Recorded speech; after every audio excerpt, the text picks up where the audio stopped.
Oke, kali ini saya akan melanjutkan menjelaskan praktikum basis data lanjut dengan dosen pembimbing Rengga Asmara, Eskom OCA, dan terdapat nama dari kelompok saya. Praktikum kali ini praktikum ke-9 atau D9 yang membahas tentang creating functions dengan pokok bahasan mendeskripsikan kegunaan functions, membuat store function, memanggil function, menghapus sebuah function, dan membedakan antara prosedur serta function. Overview, function adalah nama PL atau SQL block yang mengembalikan sebuah nilai. Function dipanggil seperti bagian dari sebuah ekspresi. Function dapat disimpan di dalam database seperti objek skema untuk mengulangi eksekusi. Untuk creating functions atau membuat fungsi, terdapat sintak. Contohnya seperti dalam kolom ini, dengan catatan PL atau SQL block harus mempunyai paling sedikit satu perintah return. Pada creating function atau membuat fungsi, terdapat beberapa alurnya. Yang pertama membuat fungsi melalui file menjadikan dalam bentuk file.sql. Lalu yang kedua mengeksekusi filenya tadi, dan yang ketiga mulai dikompil dan akhirnya dibentuk sebuah fungsi. Membuat fungsi dengan menggunakan SQL Plus. Yang pertama, masukkan perintah create function pada editor dan simpan sebagai file SQL. Yang kedua, jalankan file script dari source code dan compile fungsinya. Ketiga, gunakan use errors untuk melihat kumpulan error. Dan yang terakhir, ketika berhasil dikompil, panggil fungsinya. Contoh membuat fungsi dengan menggunakan SQL Plus terdapat sintaksnya seperti dalam kolom hitam ini dengan bentuk get_salary.sql. Untuk mengeksekusi fungsi, yang pertama panggil fungsi sebagai bagian dari ekspresi PL atau SQL.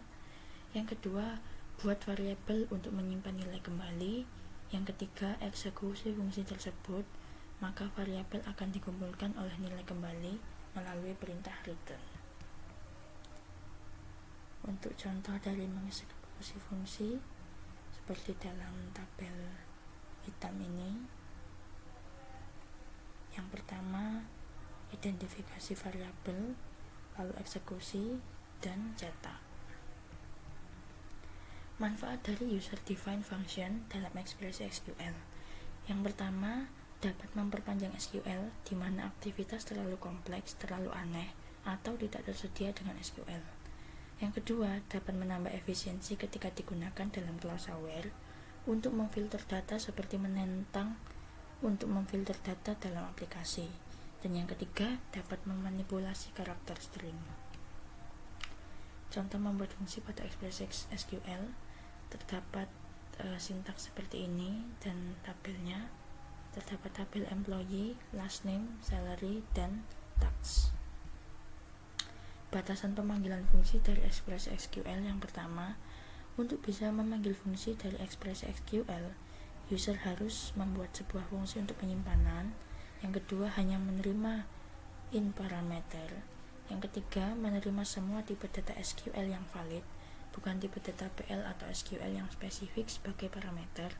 Dan yang ketiga, tipe data yang di-return merupakan sintaks dari SQL yang valid, bukan merupakan tipe data PL atau SQL yang spesifik. Untuk yang kedua, fungsi dipanggil dari ekspresi SQL yang tidak mengandung DML statement. Fungsi dipanggil dari update atau delete statement pada sebuah tabel yang tidak mengandung statement DML pada tabel yang sama.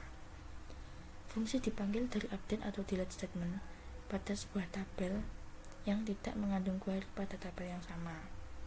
Lalu pemanggilan subprogram yang sebelumnya sudah dibatasi tidak diizinkan dalam sebuah fungsi. Untuk contohnya seperti pada sintak di bawah ini. Lalu untuk melakukan update, seperti pada sintaks yang terdapat update bawah ini. Dan untuk menghapus fungsi, terutama pada fungsi penyimpanan, dapat menggunakan sintaks drop function, function name, dan seperti pada contohnya di bawah ini, dengan catatan semua pemberian hak pada fungsi dicabut kembali ketika fungsi dihapus.